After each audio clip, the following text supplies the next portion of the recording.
வாங்க, வணக்கங்க. சென்னிமலை முருகனோட அருளால் எல்லோரும் நல்லா இருப்பீங்க. நம்ம புது வடை சட்டி ஒன்று வாங்கிட்டு வந்தோம்லங்க, அதில் வெண்ணெய் நம்ம டெய்லி எடுத்து வைப்போம். அதில் இந்த ஒரு 15 நாளாக ஃப்ரீசரில் இருந்த வெண்ணெயை எடுத்து காய்ச்சிடலாம் அப்படின்னு சொல்லிட்டு எடுத்து வச்சேன். வெண்ணெய் காய்ச்சறதுக்கு அவ்வளோ ஒரு நல்லா இருக்குதுங்க. நல்லா முருங்கை இலை கொஞ்சம் பொரிச்சிட்டு வந்து வச்சுருந்தோம்.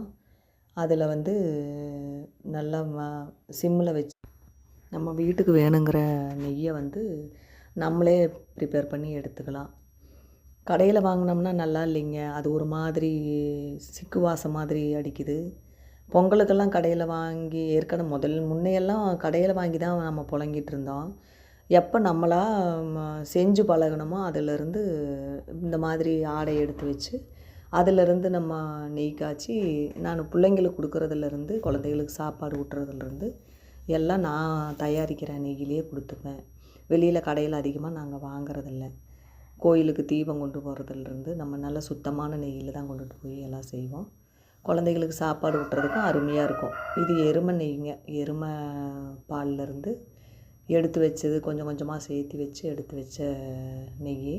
வெண்ணெய் எடுத்து வச்சு வெண்ணெயிலேருந்து நம்ம சிலுப்பி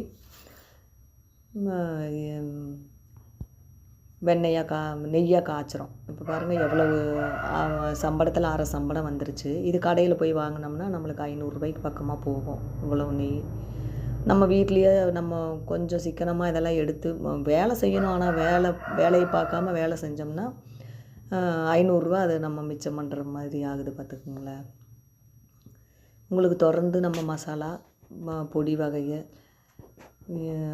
எள்ளு பொடி, கொள்ளு பொடி, அது இல்லாமல் முடக்கத்தான் தழை சூப் பொடி, கருவேப்பிலை பொடி, முருங்கைக்கீரை பொடி, இந்த மாதிரி எல்லாமும் செஞ்சு கொடுத்துக்கிட்டு இருக்கிறேன் வீட்லேயே. மசாலாவெல்லாம் உங்களுக்கு சுத்தமான முறையில் வறுத்து காய வச்சு அரைச்சி நானே என் கையால் வறுத்து தயாரித்து பேக் பண்ணி உங்கள் வீட்டுக்கே அனுப்புகிறேன்.